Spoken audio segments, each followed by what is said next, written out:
for a green future. Yes, thank you. Just a couple of housekeeping things. One is that if there is an alarm, a fire alarm, we are supposed to go downstairs. There are stairs in front of the building. And the second one is whether everybody agrees that it is recorded, including the questions. There is no opposition, apparently. Okay, so the next slide, please. Right. So we have, as you see, a few people on the panel. They represent expertise on different topics like health, myself and Ajay, inclusive public policy and youth voices, loss and damage, the just transition and low carbon solutions, and broader activism.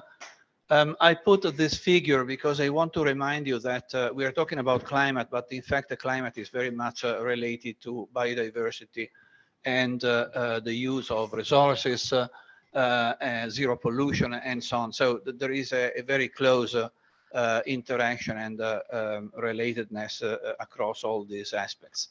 The next. Well, this is a cartoon, I think, from the New Yorker, which describes what I think is a tragic aspect of today's landscape, which is greenwashing. That is, everything has become green, but it is, in fact, it is not. So this is one of the big problems we are addressing, and we have to be very, very clear about that, because there are a lot of claims about being some industrial activities being green, but they are not at all. The next slide. Yeah, so this is these are the panelists. Ajay Gambhir, who is a senior research fellow at the Grantham Institute. Claudia Celine Batz, who is at the George Institute. She's a policy and advocacy advisor. And Simona Ayaku, who is a climate justice campaigner, facilitator, and writer. Now, you have introductory remarks, each of you. So we will start with Ajay. You have 5 to 10 minutes. Better 5 than 10. Okay, thank you. Thanks, Paolo. Hope you can all hear me fine. And yeah, nice to be here, and thanks a lot for joining. So I'm going to open by talking about one important element of justice, and that's this concept, the just transition. Now, some of you will know about that. Some of you will be wondering what that means. All of you will know about the Paris Agreement on climate change of 2015. It was agreed at COP21, 21st Conference of the Parties, the meeting under the UN Framework Convention on Climate Change of essentially every country in the world. And they came together and agreed for the first time an international treaty on climate change. And if you read the text of the Paris Agreement, and I encourage you to, it's not a huge document, but it's incredibly important to our future. It has a couple of opening paragraphs as part of its preamble, and they invoke justice and the just transition in a couple of ways. So one of the opening paragraphs asks the parties to the Framework Convention to take into account the imperatives of a just transition of the workforce and the creation of decent work and quality jobs in accordance with nationally defined development priorities. Then there's a second paragraph which is broader, and it says, parties should note the importance of ensuring the integrity of all ecosystems, including oceans and the protection of biodiversity, recognized by some cultures as Mother Earth, and noting the importance for some of the concept of climate justice when taking action to address climate change. So that second paragraph is much broader. It's, we really must remember climate justice when we're actually taking actions to deal with climate change. But the first paragraph is around this phrase, just transition. So what does that mean, and where did it come from? It first was invoked, it's first traced back to a US Union official called Tony Mazzocchi in the late 1970s, So in the United States, Mazzocchi was working in the US Oil, Chemical and Atomic Workers Union, the OCAW. And these workers from these industries were faced with a number of job losses.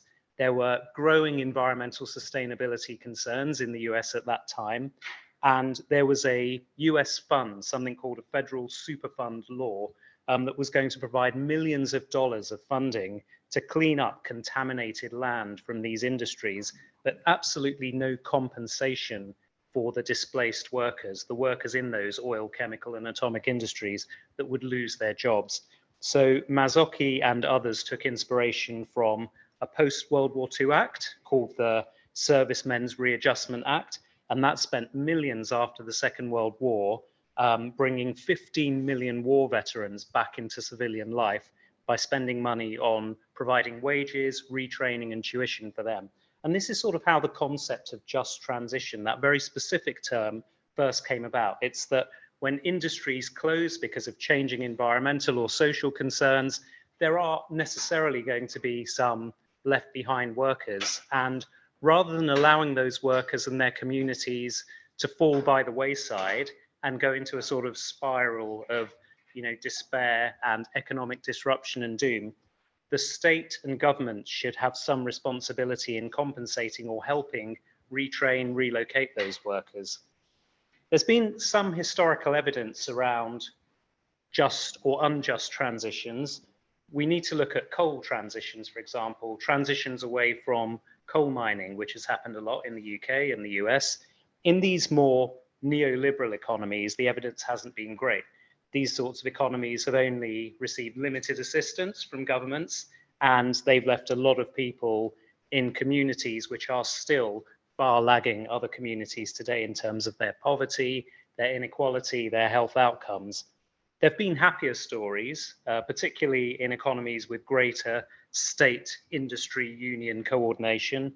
Spain, Poland, and the Czech Republic are some examples, and they've actually seen relatively high levels of compensation for workers and businesses that have been, quote unquote, left behind.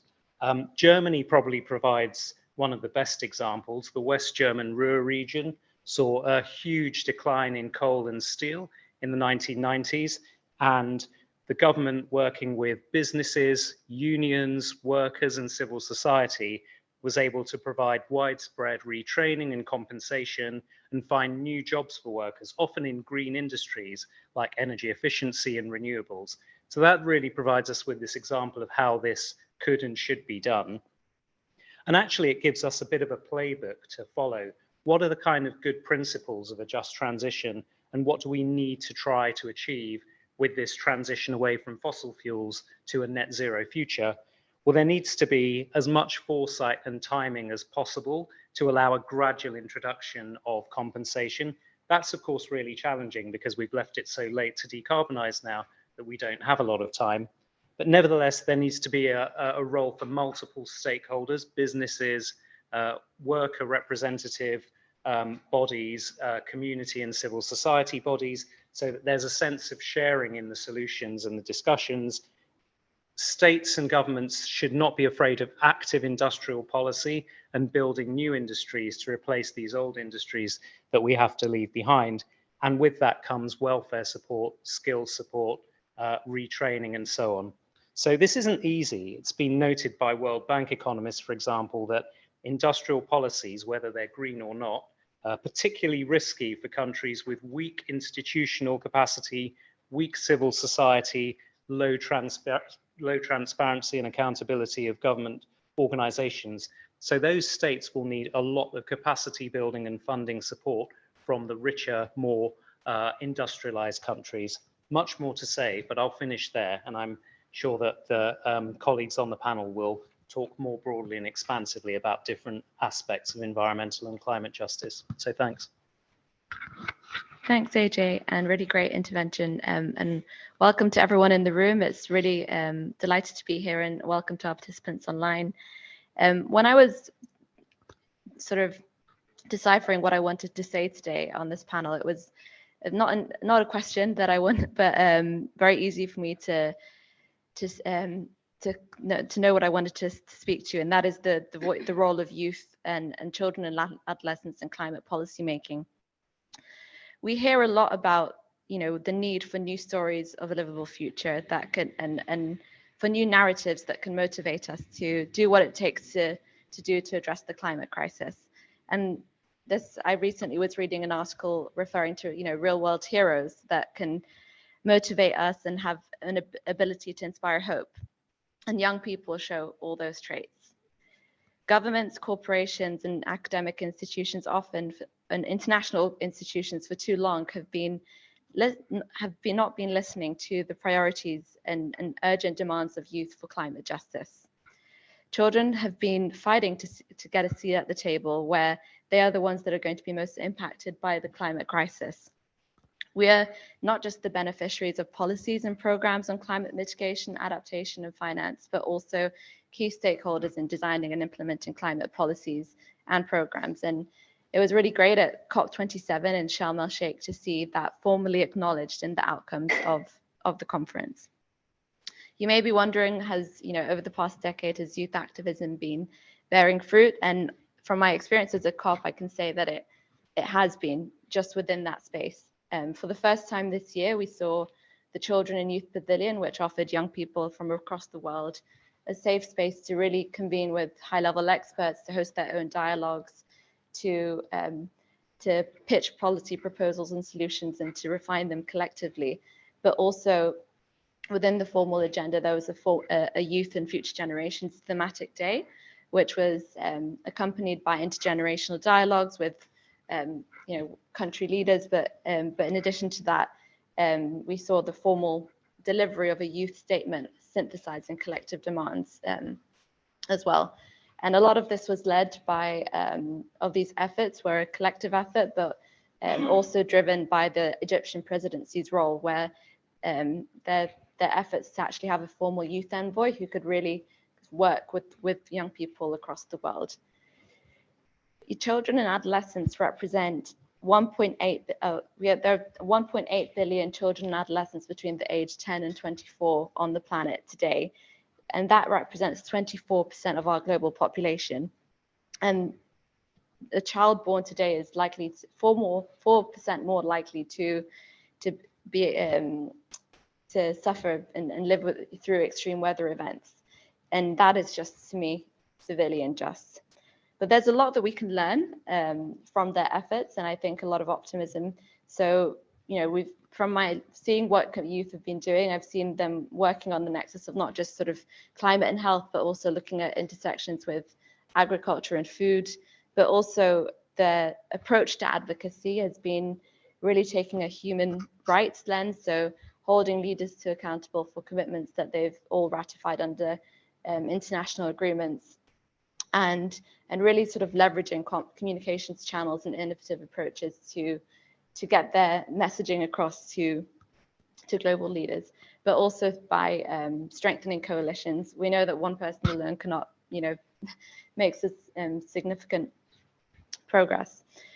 And there's still more to do, though. So at COP, I really hope, you know, to see the formal institutionalization of a youth envoy and youth days and the pavilion, but also capacity strengthening. You know, the role of youth should not just be on, you know, side events and attending COP, but also scaling up the role of youth in formal negotiations and making sure that they have can join country delegations to actually have a seat where they can contribute to dialogues more consistently, rather than just in, you know, one or two side events. And also financial support. You know, just this, from my experience alone, I saw that huge discrepancy between what, you know, like children, you know, having to work at youth hostels on the sidelines of COP and trying to, you know, using all of their financial resources available to be able to participate in itself. And also, you know, the advocacy journey is one that's quite stressful. It's quite high toll on young people's mental health and in particular. So I think increasing efforts need to be brought to that. And last of all, before I close, I wanted to speak to sort of research as well, because there's a growing, portfolio of research that is actually consciously, funding calls that are consciously trying to, develop research that is actually of practical use to decision makers. And I think young people play a key role in actually being involved, in driving research agendas, being involved in research. And I'd really love to see, see sort of that role being more consistent. And at the George Institute, we've been working with children and youth in India, for instance, in urban slums to, for instance, better understand what are their perspectives and in light of the and mental health, the mental health strains of the climate crisis as well. So in short, we all have a role to play, and youth, youth in ensuring that youthful demands for climate justice is fulfilled. But equally, I think, we just have to acknowledge that our lived experience are incredibly valuable and are enough. And it's easy to become overwhelmed by the sheer number of advocates just out there, as particularly in the climate space. But, we're all experts in our own right. So thank you. Thank you. Oh, can people hear me? Great. Hi everyone, thank you for having me on here. I'm going to talk a bit more broadly about how we've gotten here, so the history of climate injustice, climate activism, and what we can learn from movements both here and around the world. So to start off, we should be framing the climate justice. Also, I'm looking at my phone. Everyone's got a pad and paper, but I'm very new school. To know this, we have to frame the climate struggle within 500 years. So the climate crisis that we see today is often posed as a new crisis, something that is within this century, when actually the dispossession of people, land, and resources has been happening for around 500 years and continues to today. And to go further into the UK's responsibility, the UK is actually the biggest historic polluter for its size of population, followed by the US, Canada, Russia, and Germany. And that's as a result of the Industrial Revolution and the amount of coal that they burned to develop. It's really important to note that Britain also benefited highly from the slave trade and slave labor, and that was used to fund its industrial revolution. It also established the UK as the financial capital of the world. Britain and British banks like Barclays have been investing in fossil fuel extraction projects across the globe and enforcing the same patterns of racism, dispossession, and extraction as before. And that kind of brings us to the environmental justices we see today. So leading on to today, we are in a climate crisis, and the fossil fuel companies have pumped out around 71% of global carbon emissions that have caused it. It is an industry that has cared about profits over people since its formation, and it continues today. A just transition led by and centering the demands of voices on the front line and Indigenous communities experiencing the fossil fuel extractions and climate impacts first and worst should be the people leading our just transition. From the Wayu community resisting the El Cerrejón mine in Colombia to the Ogoni people struggling against Shell in Nigeria, in the Niger Delta. Instead, these industries have shown us a different plan, one that's grounded in deception and greenwash. So since the Paris Agreement in 2015, was it 2015? Great. Thank you. Companies like BP have plunged a further $1 billion into advertising what suggests to be meaningful climate action, but we know it is not. And looking at their profits compared to the 1 billion that they've invested in greenwashing is it's awful to see. All whilst massively expanding their oil and gas operations. So you can see that this greenwash is simply to cover up the 97% of the awful stuff that they do. And it's clear that the fossil fuel industry and even our own governments won't push for a just transition, but as people, we must. So what can we learn from movements across the globe?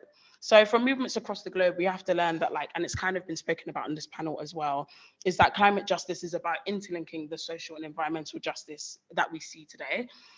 We must be working to do on several systems of oppression at once, as they're all linked, from the polluting fashion industry, mainly in Southeast Asia, for that being a gender, working class, land right, worker issue, to name a few, to fossil fuel extraction in Canada and North America, for example. That is a struggle for indigeneity, climate injustice, land rights, and also fossil fuel extraction. So we need to be seeing these issues as less so just one climate issue, but rather like an amalgamation of all of these social and environmental and political and economical issues as well. So that's how we should be framing how we speak about climate justice. And an example from around the world is actually the women's movement for the Ogoni peoples. It was around the 80s where like Shell completely decimated the Niger River in Nigeria. And what the women did is they mobilized 300,000 people for marches against Shell.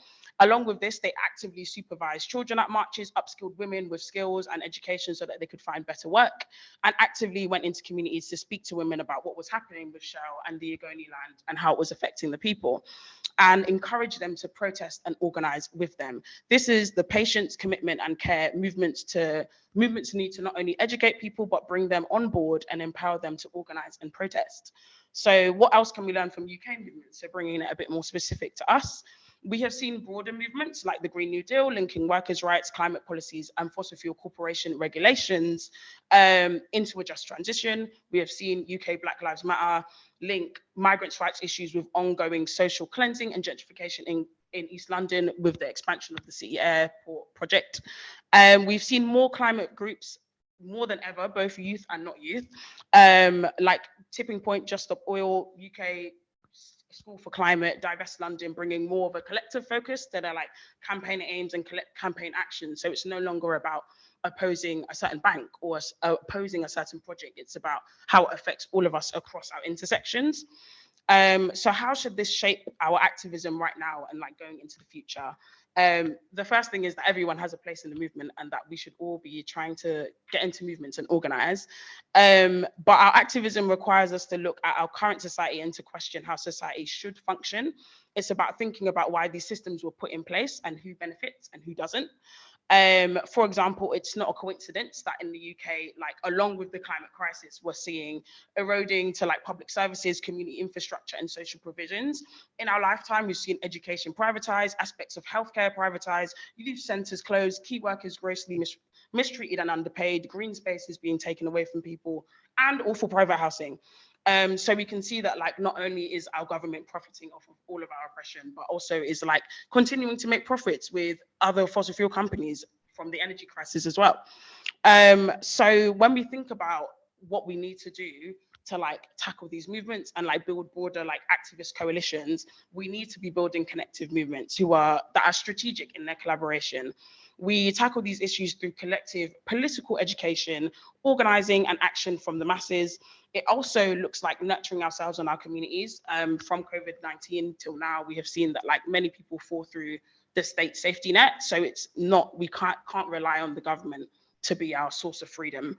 It's also about understanding that we all have a stake in each other's lives and futures.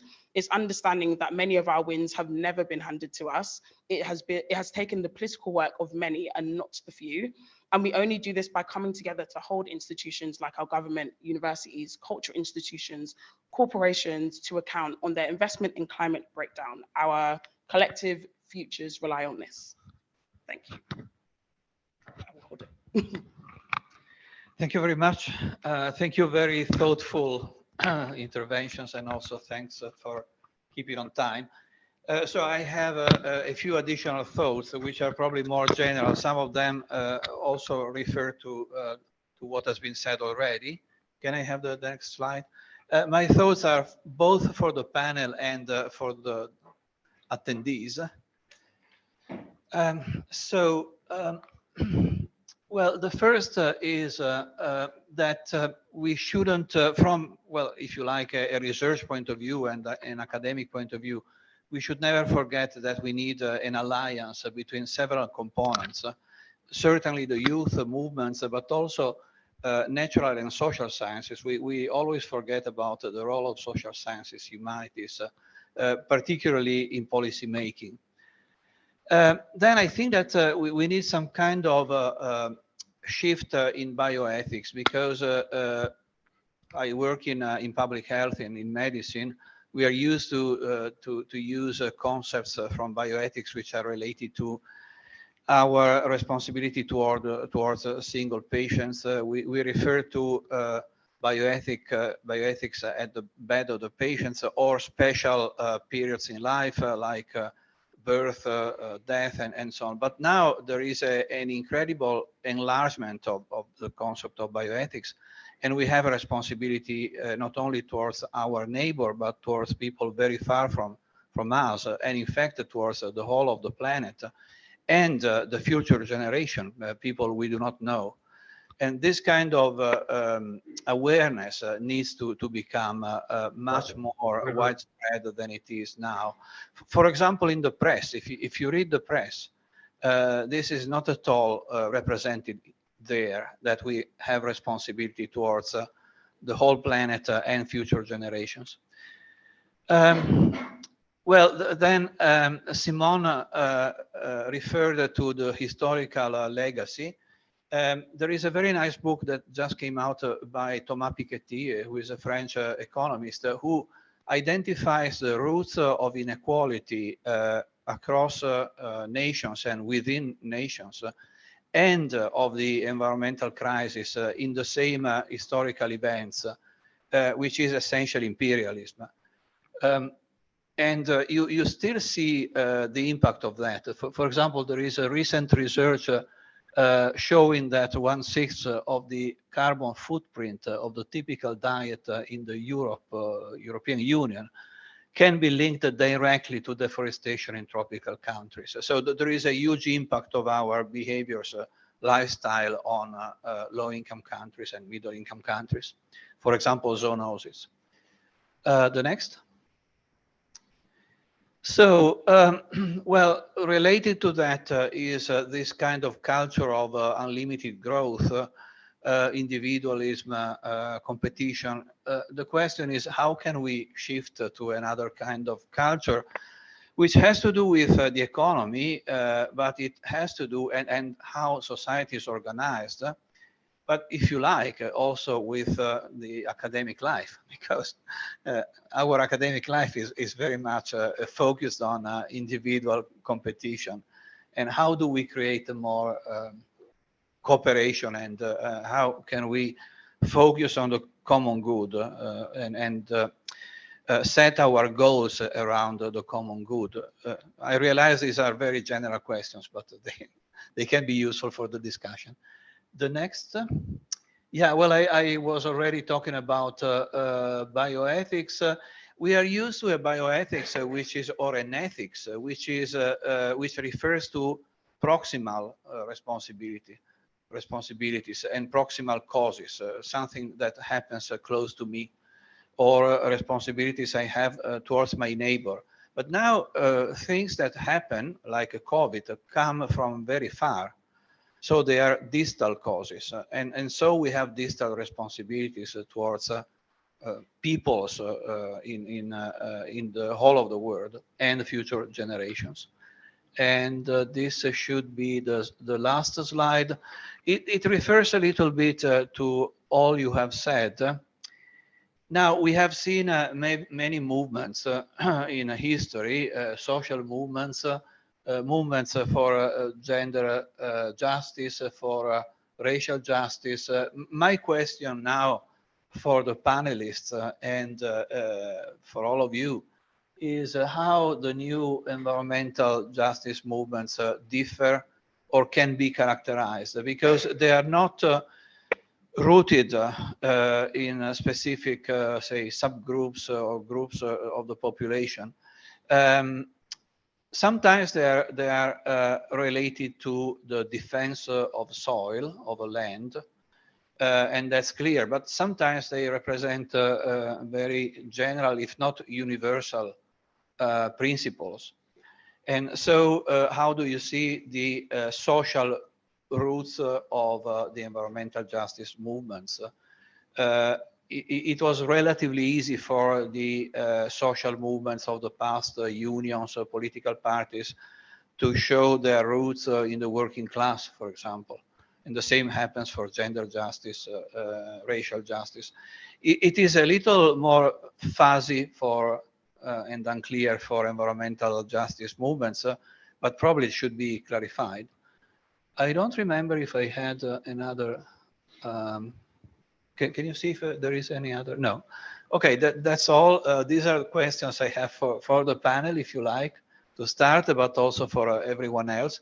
And then we can open up to questions from the public, also from people online. Yeah, sure. Am I answering one of the questions on there? Oh, I can speak to the last one about yeah, thank you. About environmental justice movements. I think like in the past I've seen like environmental justice movements be like either very, very scientific, so focused on the reporting, focused on the atmosphere, focused on the land and how, yeah, how that is affected because that is our physical world. And also the other side of that was the completely social nature of like environmental injustice, who it affects, and like encompassing these kind of like gender, race, disability. And I think for a while those felt quite separate. Like there were like, it was seen as like there were the scientists over here and there were the campaigners over here. And I think over time we've slowly begun to like marry the idea of like the science being the like, I kind of see it as like the science is like the binder of a book, and like the campaigners are like the pages that are filling in the stories and like fluffing it out with like how it affects people, the land, the environment. So that's it, initially how I've seen it, is like it's slowly becoming like a tied thing between science and people.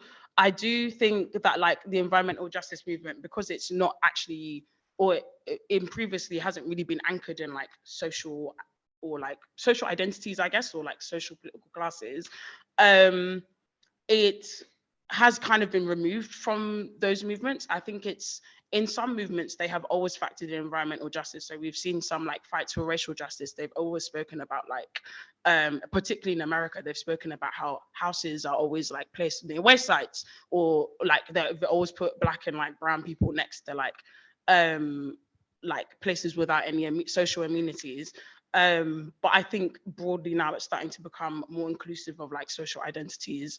I'd also say that like environmental justice, because it isn't rooted in something like gender or race, is an opportunity to see these issues in a more holistic way. I think movements have been quite individual, because they're like, we're strictly fighting for racial justice, we're strictly fighting for gender justice, and sometimes overlaps between these things. But I think environmental justice allows us to look at all of these issues in a holistic way of like actually like there isn't environmental justice without tackling these social issues, because like the kinds of people that are affected by environmental injustices the worst and often first often share these like identities, and often they share them overlapped. So yeah, that's what I'm starting to see from the environmental justice movement. And yeah, I don't know if anyone else wants to say. Of course. Would you say that the sort of lack of food, I guess, environmental justice is because there isn't a face or a person to point to that is being given this justice? But this is who we're fighting for justice for, compared to gender, racial, and social class. Also, all overlap, there is a very easy person to put at the front of the campaign, person that people can relate to.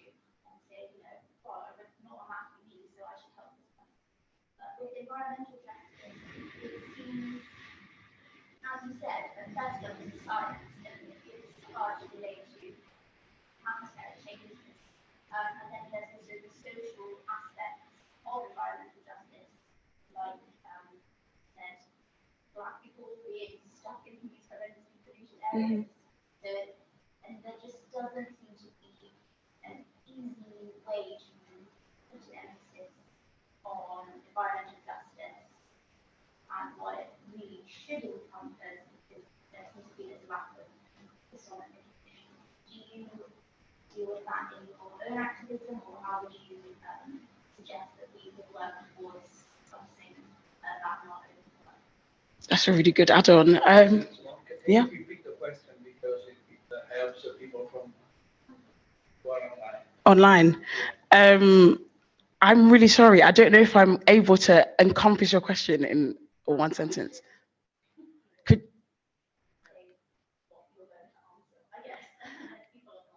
So the question asked was around how do we relate to climate? Please correct me if I'm wrong. How do we relate to climate injustice when there isn't a face to it? Is that great? Okay.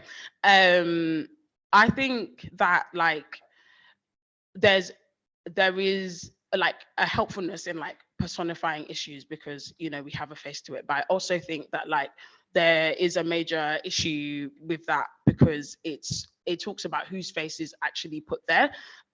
So there are faces in like the climate movement, but often they're like white young, especially white young women, because so for example Greta, who we actually all love and she's doing her thing, it's that's who they see as like the climate defenders. They don't necessarily see like young black and brown people who are like on the front lines of like climate extraction as like climate defenders or climate activists. And that's partly because of the reasons that I've also outlined around like racism and gender injustice. Oftentimes these people are put to the back of like what is the face of climate activism and what isn't. So I think that in order to like get around that, we have to understand that the issues of like racism and like gender injustice are like systemic, and there's a reason why we see certain kinds of faces within the climate movement or the news, and then we don't see certain kinds of faces or even their like demands being reflected. I also think that like the reason what else can I say about that actually?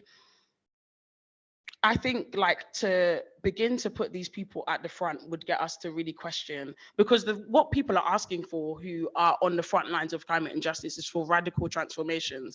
They're asking for like economic transformations. They're looking for like workers transformations. They're looking for fossil fuel corporations to like get out of their countries. And that would like, to ask that would force us to look and change the world in such a dramatic way that like they often put the people that they see as the least spiky at the front of these movements, because it's like, yeah, they're saying a few things like let's add a policy here or let's do an action here, but they're not asking for like societal transformation. So it's just enough for us to be like movements and like changes are being made, but not enough for us to see like a transformation for the people that are being affected first. So yeah, I don't really know if that really answers your question in terms of like personification, but I think I think we have to be wary about who is put at the front of these movements and who isn't. Yes, can I make a, a comment and probably a question for Ajay, because my comment refers to what you said. That is, sometimes the people we are dealing with are maybe the potential victims of transformation. I refer, for example, to Gilets jaunes. I mean, the certain actions to mitigate in good faith, probably climate change, like those put in place by Macron, in fact, affected a lot of people who became this Gilets jaunes movement. So there is a huge difference between transformation and just transformation. What is your comment? Sure. Thanks, Simone. Yeah, I think that's right. There are so many threads to pick up from that, and also Simone's comments as well. And I think maybe if I link that question to a couple of the questions you put up there, Paolo, which were around, and your cartoon, which was green growth. There seems to be this great sort of hope that we will achieve a green growth paradigm. It was discussed a lot after the COVID-19 pandemic and the economic recessions that followed the lockdowns. Could we build back better, without necessarily thinking about what better means and for whom? And this worries me quite a lot, because we conceive of the green growth paradigm as a fourth industrial revolution, where we have technologies that essentially allow some of us to continue living comfortable lives, but with fewer or zero greenhouse gas emissions. And I used to subscribe to that to some extent. I've been working on climate change since 2006. And for me, a large focus of my work was on how do we make low carbon technologies cheaper and more attractive so that they become the de facto thing that people buy or use, and then everything will be okay. Then we can sort of return to our growth paradigm. And it's become painfully obvious to me over the recent years that that's quite quite misguided, actually. You know, we now have a biodiversity crisis. We've had a biodiversity crisis probably for many years before I was aware of it, and we have, many of you will know about this concept of planetary boundaries. And you know, I think I wasn't looking at your slides, Paolo, but I'm not sure if you presented it, but there's an iconic diagram or a radar plot essentially of the extent to which we're now close to breaking through, and in many cases have broken through, multiple safe limits of things like biogeochemicals, greenhouse gases, water pollution, nitrogen cycle, and so on and so forth. So we're experiencing multiple environmental crises, but we're also experiencing multiple social and economic crises. And so to bring it back to Gilets Jaunes, trying to deal with one thing in isolation will then bring a backlash from a group that perhaps we haven't thought about, that's suffering from some degree of inequality or injustice. So this is hard. This is sort of like playing 5-dimensional chess. You know, you're having to try and think in several different dimensions of trade-offs. How do we transition to net zero without exacerbating distributional injustices in the world? How do we transition to net zero whilst understanding that it's not just the climate change planetary boundary that we've burst through, but it's the biodiversity loss and other chemical pollution, environmental pollution boundaries? And how do we do that in the context that we've, perhaps as Simone was alluding to, and maybe Paolo with his reference to this interesting new book by Thomas Piketty, how do we sort of conceive of all this from the perspective that many of these problems are not independent? It's not just a sort of horrible coincidence that all of these things are hitting us now. And it's not just our heightened awareness of the sort of disaster 24-hour news cycle either. These problems are real. They're scientifically established issues. We're not just hyper paranoid now in a way that we haven't been before. These things very probably do have common roots. You know, extractive industries, a particular brand of extractive capitalism with very little regard for distributional consequences and so on. So, you know, the Naomi Klein book, This Changes Everything, the phrase is right, actually. You start with a climate lens and you soon realize that actually to deal with that in a way which doesn't exacerbate other horrendous problems that we're experiencing, we do have to change our conception of everything: society, culture, economies, relationship with environment, inequality, and so on. So the short answer to your question is yes, we need to think about a just transition rather than just a transition.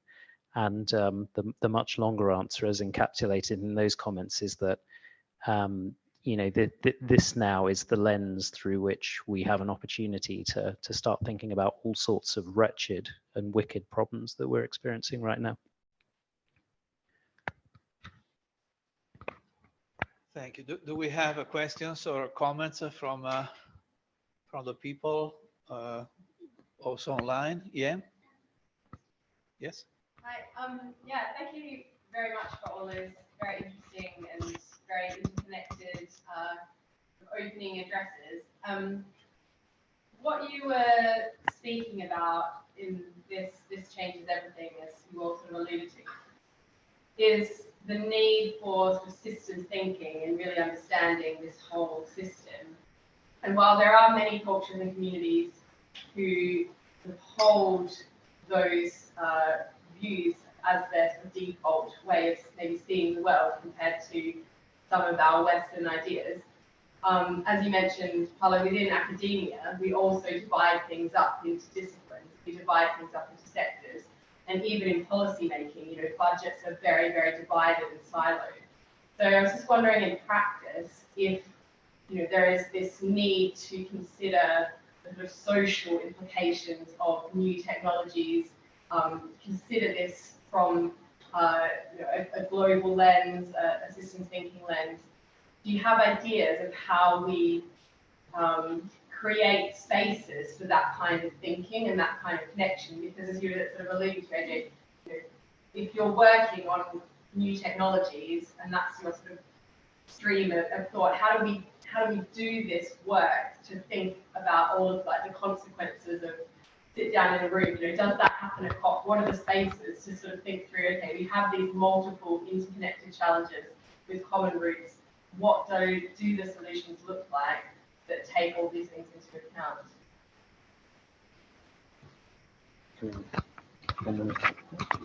Perhaps I can. Can I? Can I try?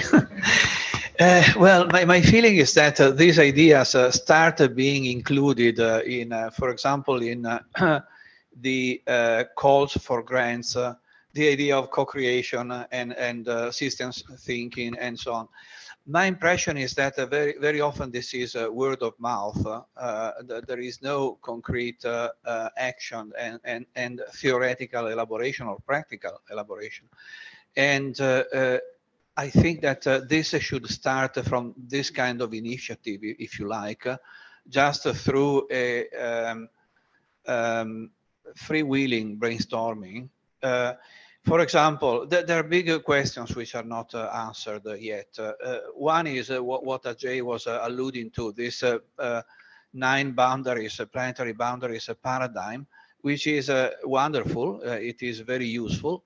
But the question is, what are we aiming at? Are we going back to the Holocene? I don't think so. I think we are bound to the Anthropocene. And so what is our next goal, the next equilibrium of humankind in terms of, in a way, repairing the damage which has been done? Well, a very nice expression I love that comes from evolutionary biologists is that humans are the only species that have made of the planet their evolutionary niche. So we have created our own evolutionary niche in the whole of the planet, as opposed to beavers that have a very limited niche. So this is the level of thoughts we should have and build research around these questions, which is obviously extremely difficult in an academic space where all of us work in silos, and also grants are given in spite of the appearance. They are very often around very specific questions. Very briefly add to that, but Yeah, I guess I was just going to add that I mean, I'm by no means a researcher, so won't do this justice, but there is a process called group model building, which I've seen through various research projects that I've been involved in, where it allows you to sort of co-create and build sort of systems maps that really kind of spotlight those sort of interconnections that you were alluding to, and those feedback loops where you can identify optimal points for interventions, and combining that in research, both with those fora for, and fora for intergenerational dialogue, and those dialogue fora that brings policymakers into the research process as well, and engages them early on. It's probably a good approach that we can take to start embedding that and sort of addressing that disconnect between science and policy. But yeah. And I was just going to briefly add on a very practical level, I think, for those of us that are academics and the recipients of funding, I think there is a responsibility on us to just keep shouting at the funders. You have to walk the walk on transdisciplinarity. You can't just pepper it into calls and hope something good comes out of the end. It made headlines in parts of the UK that Bill Gates was here at Imperial College last week, and that's great. But the Gates Foundation or Bill Gates' own views on dealing with climate change are very technical, and there are other funds, philanthropy funds, the Bezos Earth Fund, so Jeff Bezos, and again, I hear it's really funding technological solutions, and as well as sort of shouting to the European Commission with its Horizon Europe, as well as shouting to the UK government, which still has these siloed, engineering and economic and arts sort of research council funding streams. We have to keep saying that we're in an emergency now. We haven't got time to gradually sort of change this paradigm to transdisciplinary funding. We have to have dedicated interdisciplinary, transdisciplinary funds, and we have to talk to philanthropists and say, you know, the solutions to this are not purely going to come from technologies. There's a huge role for the social sciences, as well as for the physical and natural sciences, for anthropologists, historians, philosophers. Everyone needs to get involved in a very, very big and quick way.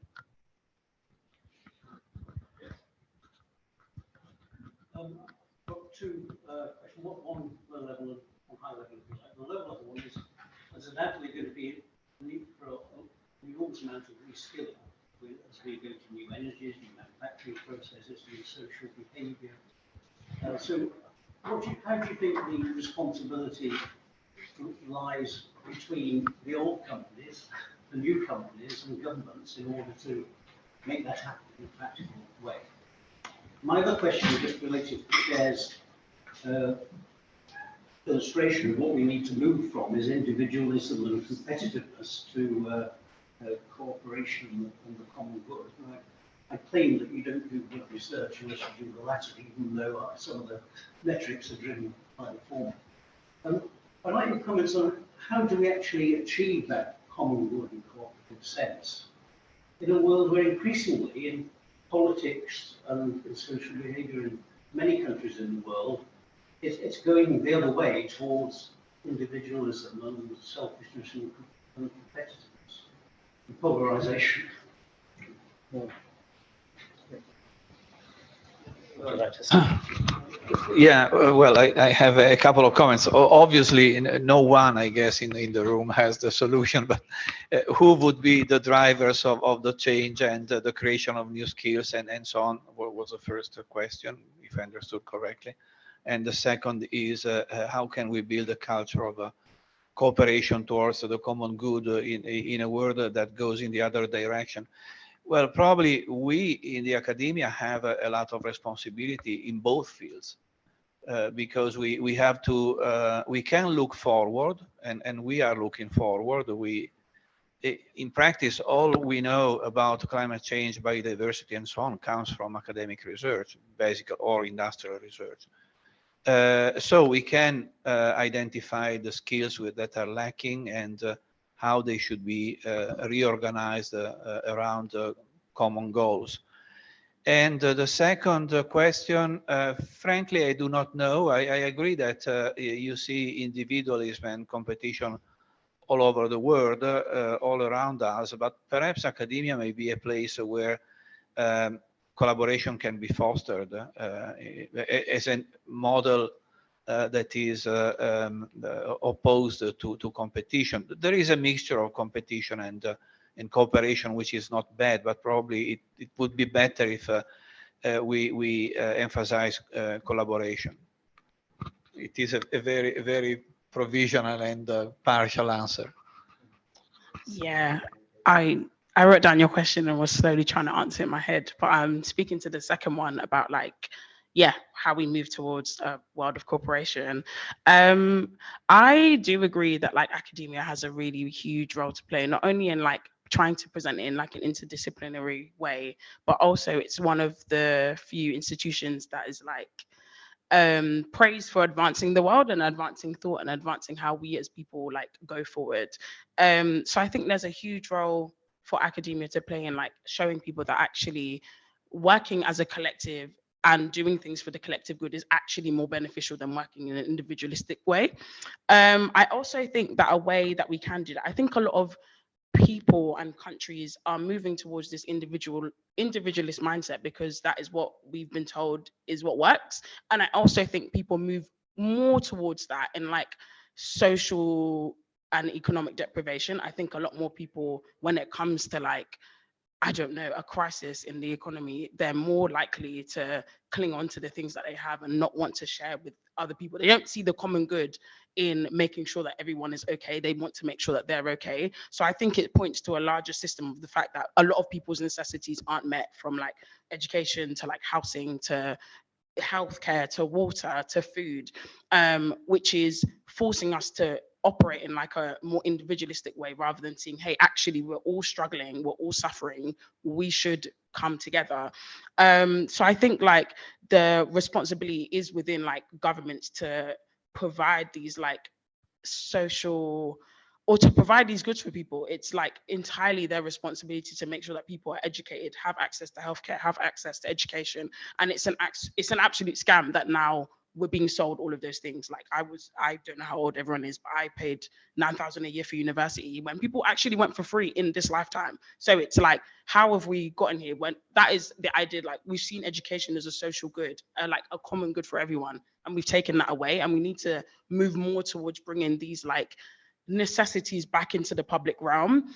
I think I think it's also a really hard thing. Like, under the system of capitalism, like, we are encouraged to not band together. So like, as well as it being like largely like a system issue, and like governments and corporations needing to like shift how they manage countries and like states, I guess, there's like, I guess, there's a responsibility on us as individuals to also see the practicality and importance of actually investing in your communities, not just communities that look like your family and your friends, but actually like who your neighbors, like who lives near you, who's in your borough, who's in your local area. Like, and we saw a little bit of that in COVID, where like people were starting to, get involved in like mutual aid projects. If somebody had a stapler, that's a really random example, they would give it to somebody else. Or if they had a printer, they would offer it, they would offer food. And it's like, that was really beautiful to see, because it was like, actually we realized that that is actually the way that we'll survive. And like, even if somebody doesn't have it, someone else in our community does.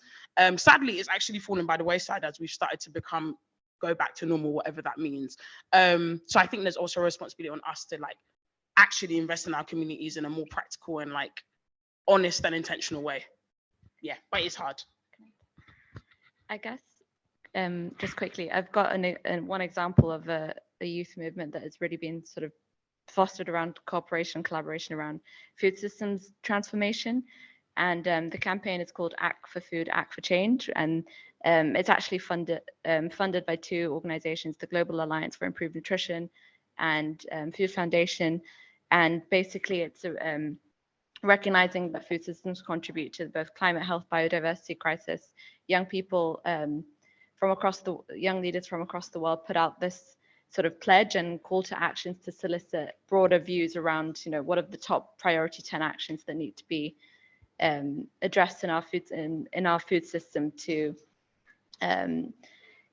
reduce global greenhouse emissions. And it received over 160,000 pledges to date. But in addition to looking at it from a global lens, it's also been, the youth leaders have been really focused on in their local community, translating those priority actions into initiatives at the community level. So in Nicaragua, we had a youth leader that held space within his local community to discuss, how socioeconomic status and how climate change affects socioeconomic status, and to showcase indigenous foods and knowledge, and to sort of build capacity amongst the community. So sort of, yeah, that's just an example that I thought of. We have probably 3 or 4 minutes left. There is a question from people online. Okay, that's been covered already. So one question there. Yeah, what role do you think litigation should play? For instance, at the moment, the Amapola tribe in the Eastern Cape, the eastern coastline of South Africa, took Shell, another oil company, to court that impacts Africa, and the Minister of Energy, and they won. They beat Shell and the Minister of Energy and impact Africa. And Shell appealed, and it's gone through to the Court of High Appeal in South Africa. But in the meantime, it's a historic landmark victory that encourages indigenous people to stand up and fight for their lands and their oceans and their biodiversity, and children to fight for their human rights in the future. What role does litigation have in bringing about this collaboration that you're talking about to push back against the fossil fuel industries? Well, of course, there is a big role there, and it should be publicized and sustained. Probably it is Simone who might answer to that. You already alluded to this kind of movements. Yeah, I think litigation plays it can play a really big role actually. Like I don't know, I haven't heard of that Eastern Cape case, but that sounds really great. But the Ogoni case, it was actually in like 2021 that they won their case against Shell, and Shell has agreed to like publicly pay them out like millions of pounds as a result of like environmental destruction. And it did take like 20 or maybe 25 years for that case to be won and like taken to court, but it did happen. And I think the positive implications of that is like it one, yeah, shows people that they actually can claim some sort of like reparation or some sort of like economic consequence for like the decimation of their lands. I also think that like it shows that the fossil fuel industry is able to, it isn't untouchable. It does like ruin our landscapes, our food systems, our water systems, and it should quite frankly pay for it. I also think it's good because like if they do win, they do get the economic payout to like hopefully start establishing more sustainable ways of like looking after their land and looking after their resources. I think the what's it called, maybe the difficulty is that not all of these cases win, and like sometimes the legal fees can be a lot unless somebody or some sort of like corporation is willing to cover it. I also think that like there's a role, so not only litigation is in like, you know, the people affected taking these fossil fuel companies to court. I think there's also a big case here for like using litigation cases to also hold our governments to account on like what they allow these corporations to do. Often a lot of these fossil fuel corporations, companies, they don't have as many regulations as other businesses. So it means that they are actually allowed to like pollute and like do all of these things to these lands with the resources because they make so many profits and like the government allows them to do that. I think like along with litigation, governments also have a space to like tighten up their own regulations on like what fossil fuel companies and other forms of like destructive companies are doing to these lands in order to make profit for themselves and not actually invest in the lands that they've taken it from. So I think it does play a big role, but I also think it needs to be teamed with the fact that they shouldn't have had that much leeway to do that in the first place. And who is responsible for allowing that leeway is actually our governments. Could I just quickly add, I really support all of that. And just to go back to kind of the role of philanthropy, because you talked about where the funding comes from, I've come round to the view that it would be much more impactful for a philanthropist like Gates or Bezos to spend $1 billion funding a coordinated set of lawsuits against, you know, any OECD government that's clearly off track to meet its net zero or nationally determined contribution goals. You could make a real shock, and you could really change some norms legally and culturally and socially. That would be far more impactful than spending $1 billion on a carbon capture and storage demonstration plant. So this is the sort of creative thinking, I think, that we need to now start looking into, rather than just the sort of techno optimism of shifting from business as usual with dirty technologies to business as usual with so-called green technologies. Okay, I think we have to close. I think it was a very interesting and lively discussion, and I hope it is the first of a series, because there are complementarities among all of us, and we learn from each other. So, and we have been discussing about themes that are not often discussed in academia. So I hope it is the first of a series. Thank you very much for participating.